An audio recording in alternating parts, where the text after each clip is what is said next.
The idea is, how do I stay in a conversation with them? And today, for me, that is the biggest struggle. So that's where I look at love and Maitri as a practice to remind myself this person is a human being just like me. Thank you for listening to this episode of Changes Big and Small. This is your host, Damianne. Changes Big and Small will help you take action in your life with intention and purpose. In each episode, I invite you to accept unexpected challenges that will help you make progress to live the life that you want. In this episode, I'm chatting with Sunitha and Damianne. Sunitha cares deeply about the greatest good for all, and this purpose drives her work because she believes that our stories are connected. She's respectfully and genuinely curious about how each of us uses courage, vulnerability, resiliency, hope, and difficulty to build a life full of promise. She coaches using a wholehearted approach, using Maitri, which is unconditional friendship, as the focus. Her work helps clients recognize how they are getting in the way of the work and impact that they wish to create. And with this awareness, they're able to build sustainable practices to create a life of significance and success for themselves and in service to others.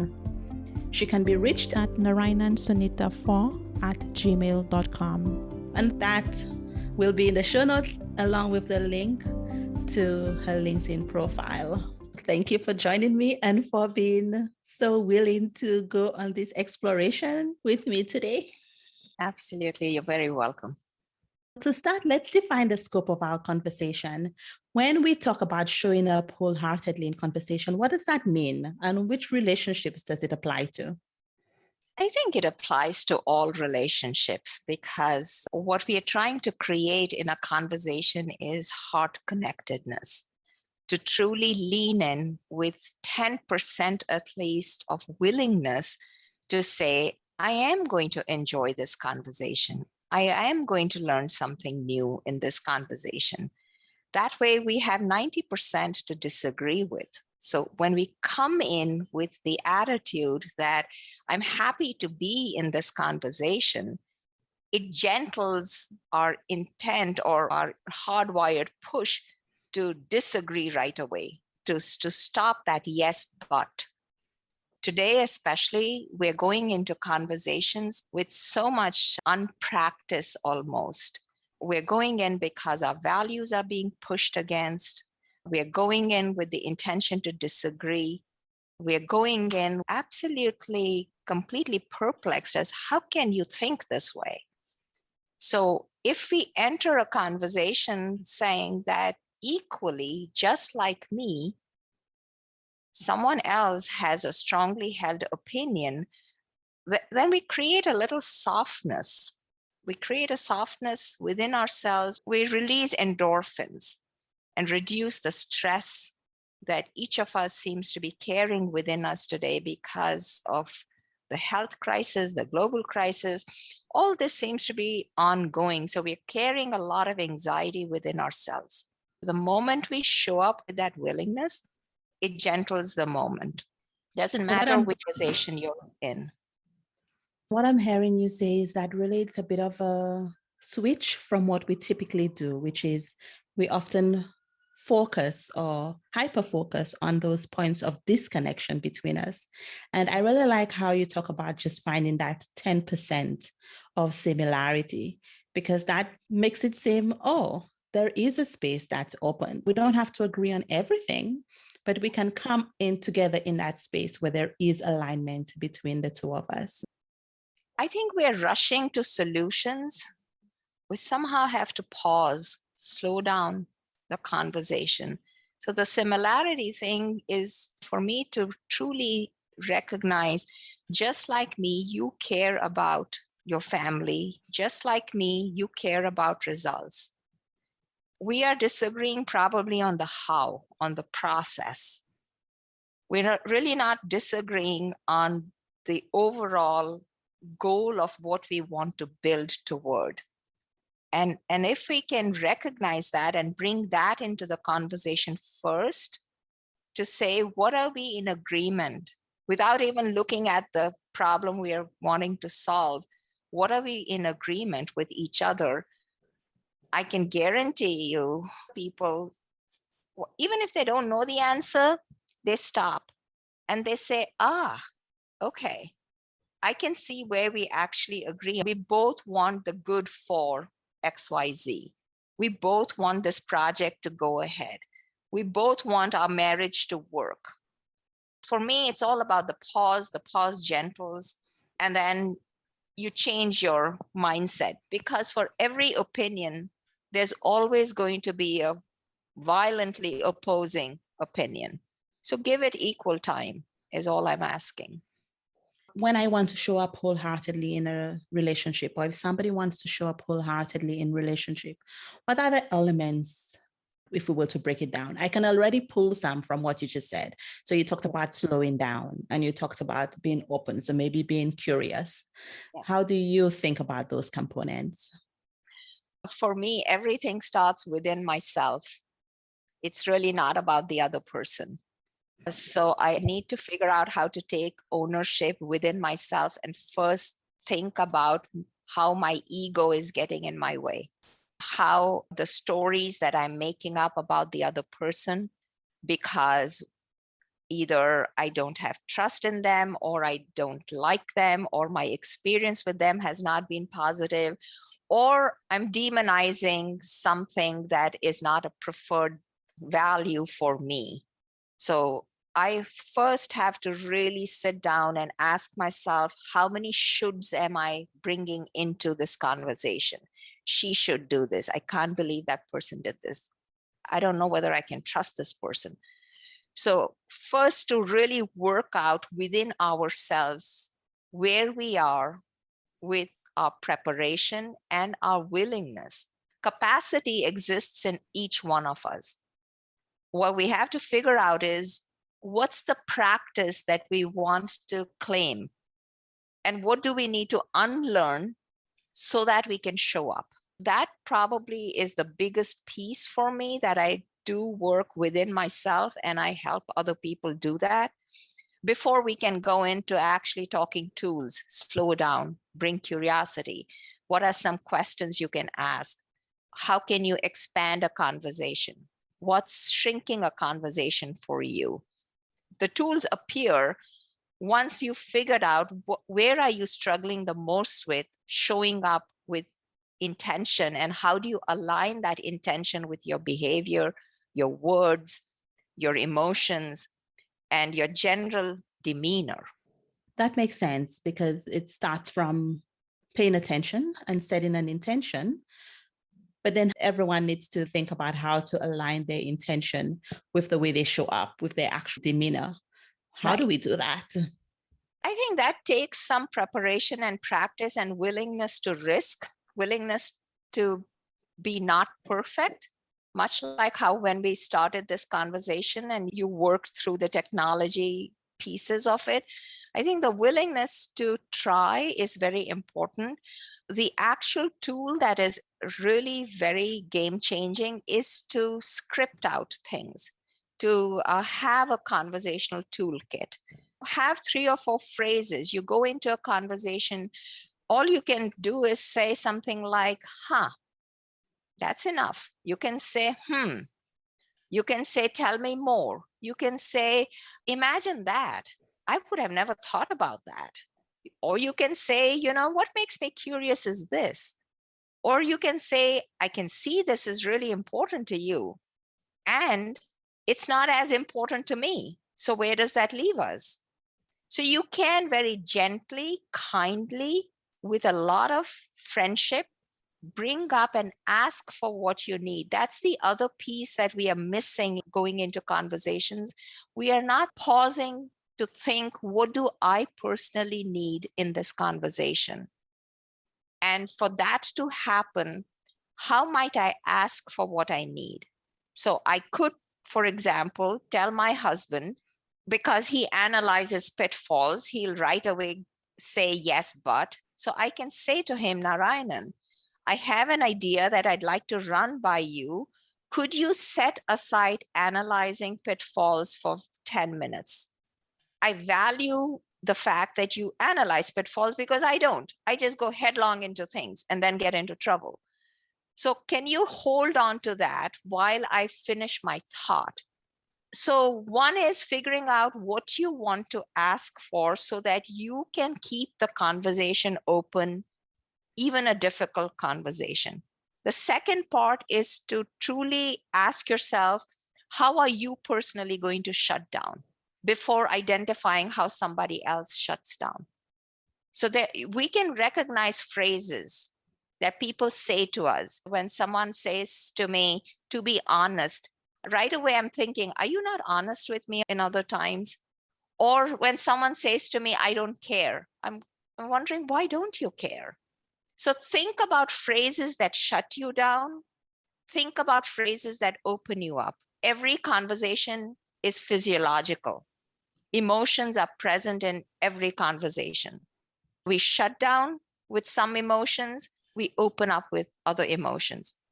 It's a very creative and fun, playful process to have a few phrases that allow somebody to expand on their thinking, because the biggest thing we're helping people do in a conversation, we're helping them think. The first thoughts that come out of my head or my mouth, even if I'm a very reflective thinker, are not my complete ideas. So in a conversation, we are working out ideas. We are not working out solutions. So that's another mindset shift that we can go into. And take a few phrases with you, because when we become our emotions, we're always going to get into trouble and say things that we don't mean. You've just given us a variety of different examples of phrases. Are those phrases that you find can be used in all different sorts of situations? Or how do you suggest people come up with phrases that feel just right for them in different scenarios? When I work with a conversational toolkit, there are broad pieces, categories to it. So you can have phrases to get agreement. You can have phrases to highlight a disagreement. You can have phrases to get buy-in. So that's the other distinction to make in our minds, that for something to happen mutually, there need not always be agreement, but there must be buy-in. So I can say to you that I do not agree with you on this idea or this project. However, I'm willing to give you my buy-in. Or as a supervisor, I can go to someone and say, I've listened to you. I see that we are far apart. I want you to know that I care about your ideas and this project is going to go through. So what can I personally do to get your buy-in? This is about really getting to that heart connection. Once you know where you're struggling the most, then you start crafting your phrases for that particular situation. If you're hardwired to give solutions, then you can give the other person permission and ask for help. I can say to you, I'm hardwired to solve. I see the outcome very clearly. I'm hardwired to solve. If you see me, or when you see me do this in our conversation, alert me. Tell me to stop. So figuring out how to ask and give permission to the other person, it's not easy. No practice is easy by itself. Practice is always slippery, yet it's essential in our life. So faithfulness to whatever practice you pick is important. So once you have the broad categories, then you start thinking about how does it align to the conversation that is causing you the most difficulty. We seem to always try to put things in all these categories and buckets, but in reality, life is a large movie. We're constantly moving through work, life, people, relationships. So it's not very different from what's going on in our home lives or with friendships or with work relationships. Basic stuff is still happening: building trust, setting accountability, getting commitment, and solving problems. That is going on regardless of whether you're a parent or you're a spouse or you are a friend or you are a supervisor or an employee. I can say that sometimes when I am preparing for a conversation or when I'm having a conversation, I can anticipate what the response will be. And I know maybe what my triggers are or what shuts me down in a conversation. But it has never occurred to me to name that, to notice that out loud and ask for a different sort of reaction or a different sort of response. I don't really think we've been socialized this way. How do people respond when you share, when you ask for what you want, or in terms of your clients? What's the response that they receive? So, by nature, anything that is a tad different, anything that you're trying for the first time is going to feel uncomfortable and awkward. When I work with conversational toolkits with my clients, sometimes they will say to me, I don't know whether this is going to work, because their mind is made up that the other person is not going to respond. The key thing in all this is to put it in your own words, in the language that you feel the most comfortable using. So use the words, the phrases. What I can say is we do have the capacity and the ownership to pause a conversation at any time. That is always available to us as a moment of grace. So anytime that I have seen clients, or when I myself stop a conversation, or pause, not stop, pause a conversation to slow it down, and I say to somebody with a lot of just genuineness, saying, this is not working for me. I'm not feeling listened to, and I suspect that's true for you. How can we do this differently? What do you think? I'd like to call a pause before we move on to the next thing. Rarely do I have somebody push back and say, that's the dumbest thing I've heard. Even if they're not prepared, even if they say yes, but it gentles the cortisol, the amygdala, the part of our brain that is pushing us to either run away or to hide or to fight back. It gentles that a little bit. Most people will say back to you, I don't know what you're talking about. So say that's the worst case scenario where the person is still shut down with you. You say, well, let's look at where we are. It seems to me that we are talking about the same thing, and I am entrenched in the way I'm thinking, and I feel you are entrenched in the way you're thinking. So when we're looking at the larger project or the goal or whatever the personal piece is, how do we change this? So in a personal relationship with your family, you can easily ask that question, saying that I don't want to repeat this conversation. I care deeply about our relationship.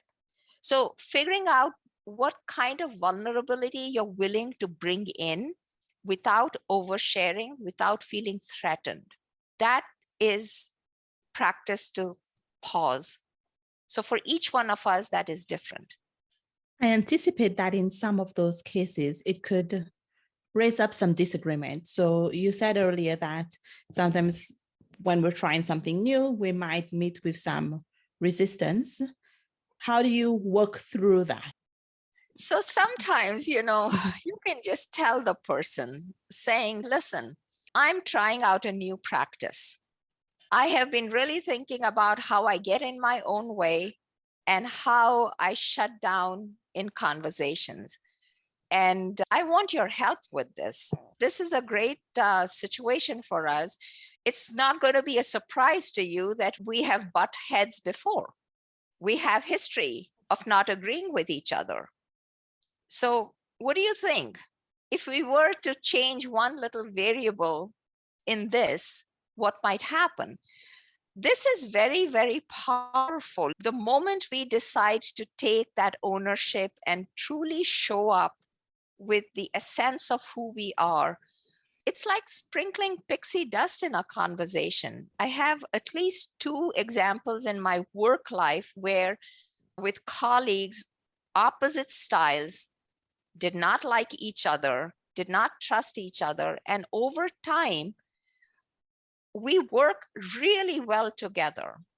It's not as if we have become best friends, but we have high respect. We're able to tell each other some hard things. She can tell me, You tell too many stories. Remember, we are on a timeline. Do not tell more stories. And today, I can take that and not feel offended. The first time she told me that, I was seriously offended.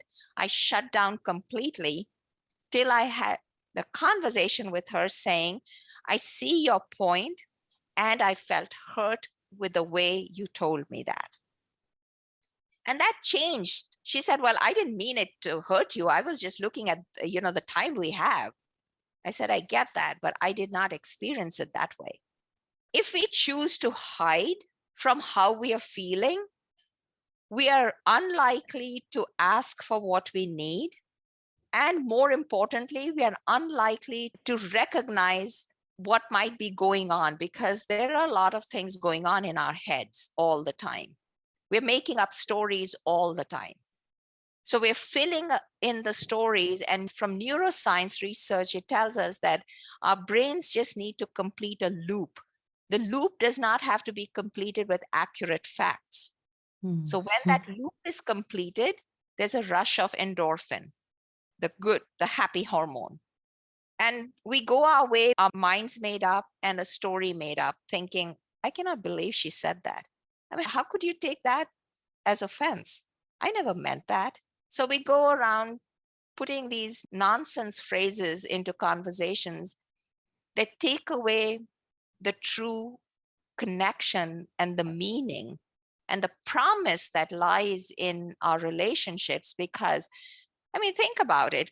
Can I share what I truly believe without your help?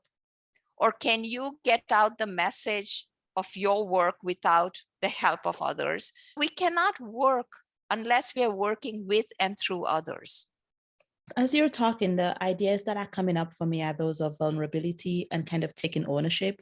It made me think of a job that I had a few years back. I had one principal who would, in one-on-ones, ask for my opinion. And he would say, can you tell me honestly your opinion on whatever the issue is? And I would share my opinion with him, or my impression, my perspective on the situation. And then he would start to shout in defense because he felt like maybe it was not fair, or he didn't like what other people were saying. And we really had to have a conversation about, if you ask for my honest opinion and I share it with you, it is not helpful for you to then shout at me. If you shout back at me, what happens is that I will not share my honest opinion with you, because clearly that's not what you want if you're only going to be defensive. But what could work here in this scenario, what would work for me is if we then discuss the different topics. I could give you my opinion, not just the perspective of other people, and we could think about it. Why might people think that?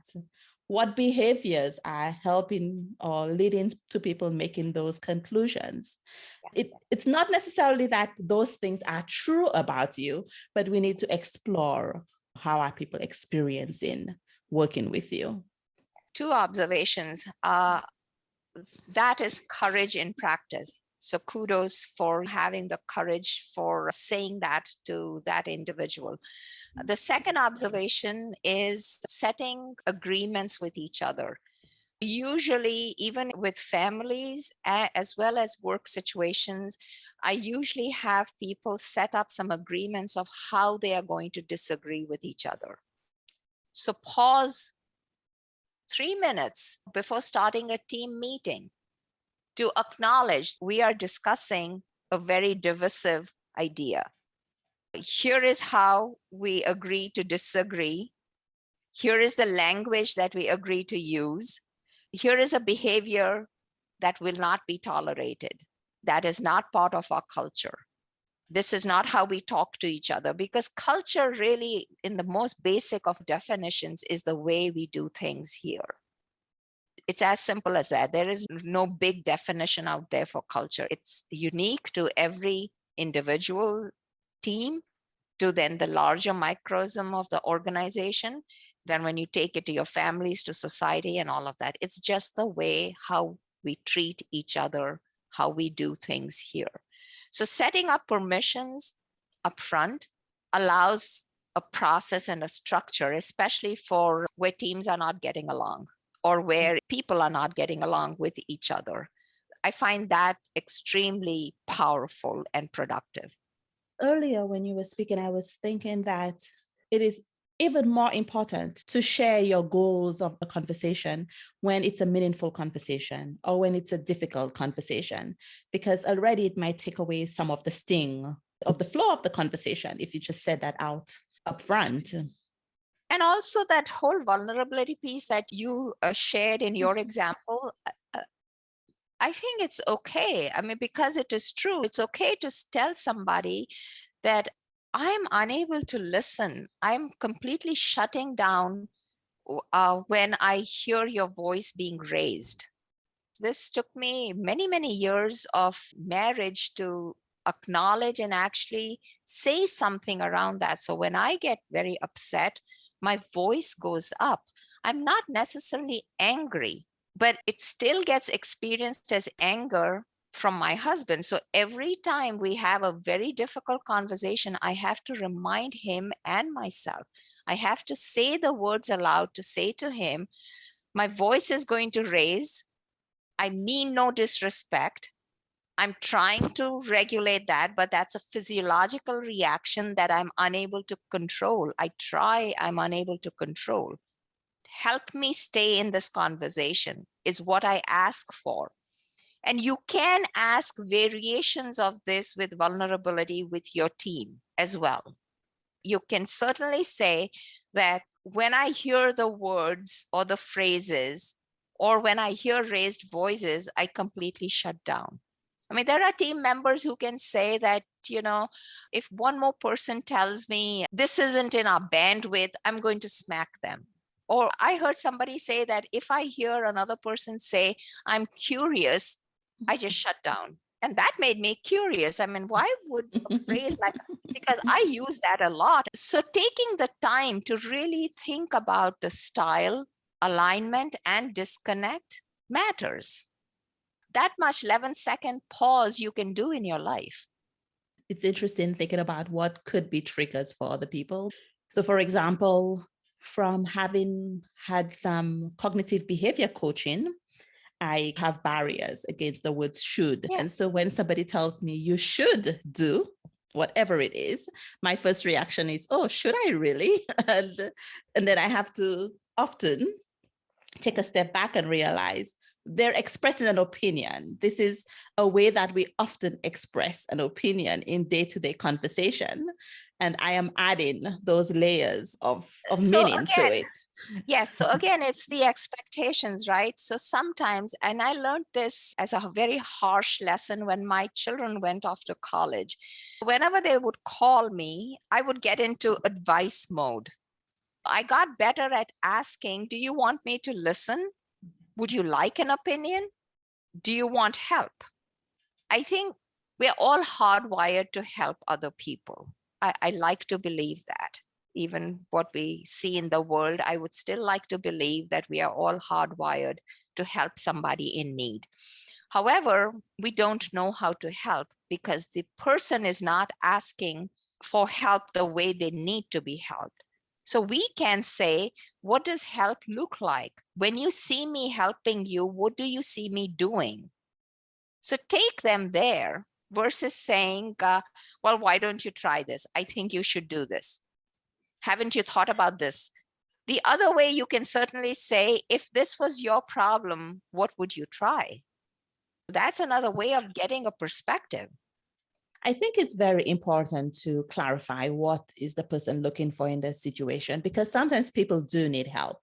And sometimes offering something specific, like, would you like me help you think through this? Yes. Would you like me to help you brainstorm this? Would you like me to help you map this out? I think sometimes when people are stuck in situations, like I had this recently with a colleague, they were not really sure exactly where they were getting stuck. And sometimes we can ask questions to help people figure out what it is that they need help with.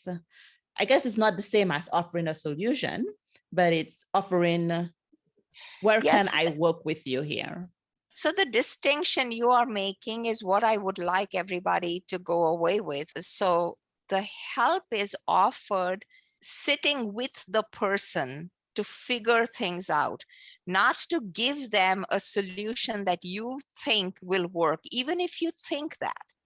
You can lead them there. You can say, what are 5 things you could try? You put down 5 things and I put down 5 things, and let's compare our list. That way you still get to give your solution that you can see clearly. Sometimes we can see the solution very clearly. Where we get into difficulty is the fact that if the person is not prepared or ready, or does not yet have that belief, they're rarely going to say, oh, such a great solution, Sunitha, I'm absolutely going to try this. No one says that, because everybody would like to engage, wrestle, think through things for themselves. So that's the value you give by sitting with somebody and listening with them. There are ways. I think it's a great way to say, would you like this? Or what would look like help to you? Would you like brainstorming? Would mapping it out help you? I think another thing to consider is also the urgency of the situation. One mistake that I made kind of early in my career was somebody was asking me for help, and I wanted to kind of use it as a teachable moment of helping them figure out, what would you do here to solve this issue? They were like, you know what? I have a class coming in 10 minutes and I need this to get solved. It was a point of tension for us because I so strongly held that belief at the time that the learning journey is as important as the outcome, if not more important. And I really had to get to the point of realizing, okay, there is more to the story sometimes with the circumstances and considering urgency. True. So with that, the pause I would say is to look at patterns. If you have a relationship or you have a history, to look at patterns of what is happening with how the person comes to you.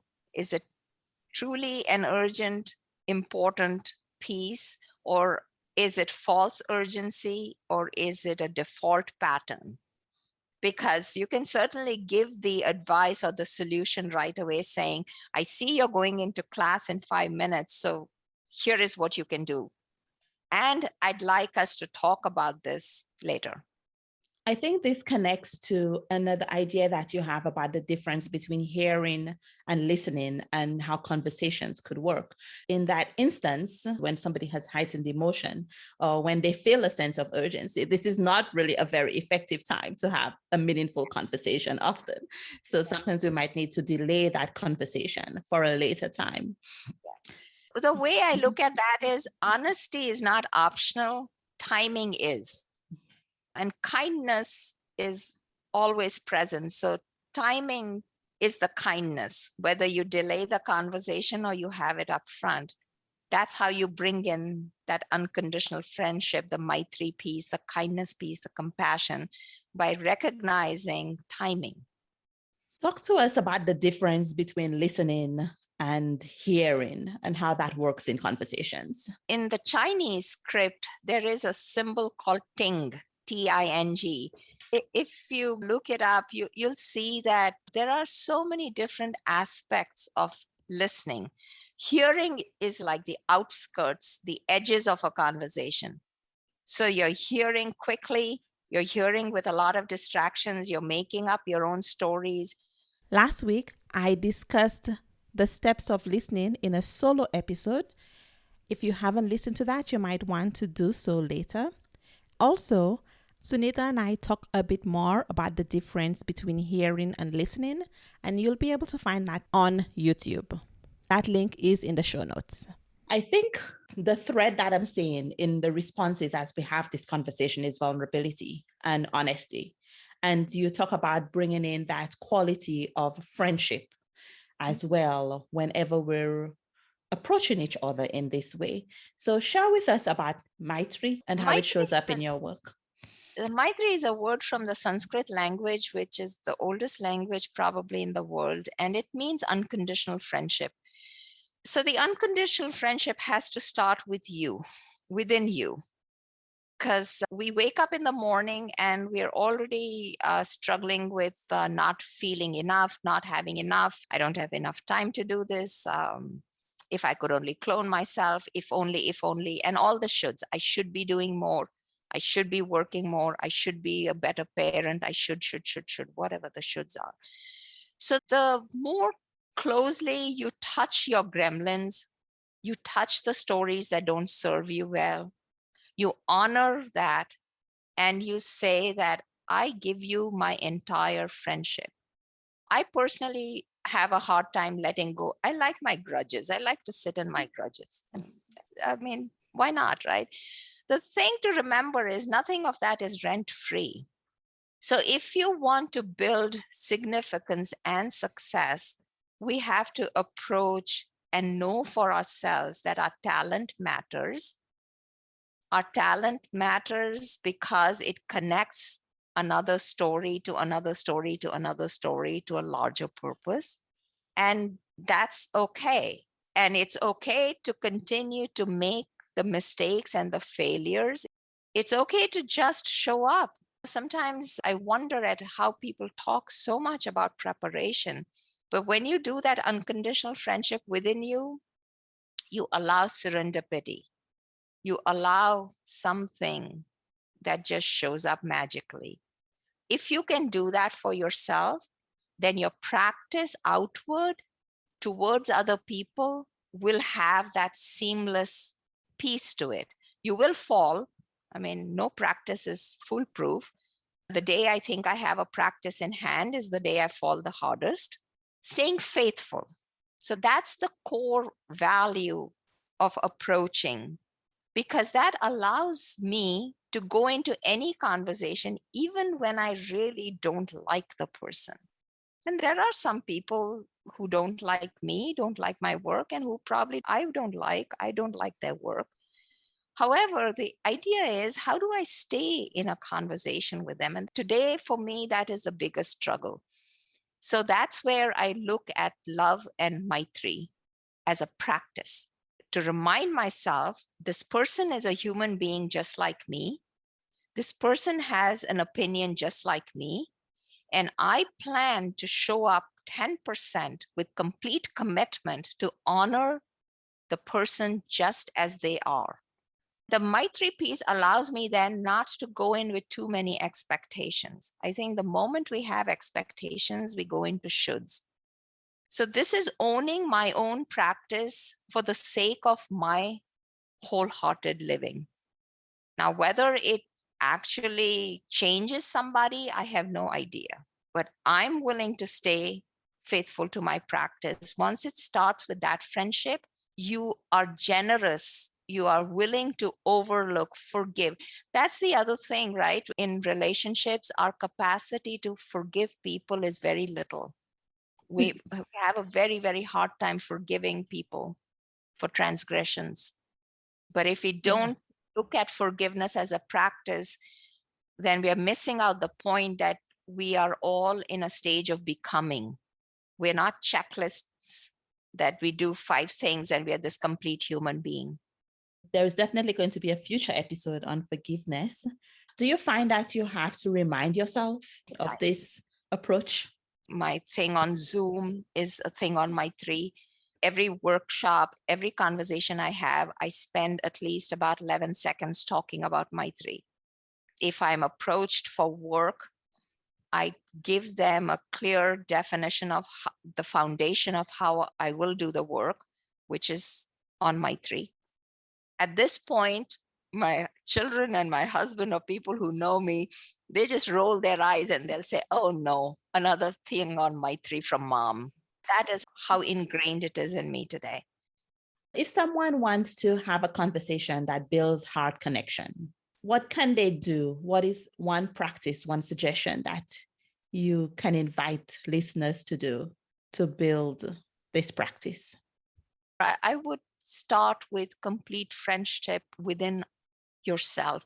Become curious about what shuts you down and what helps you stay open.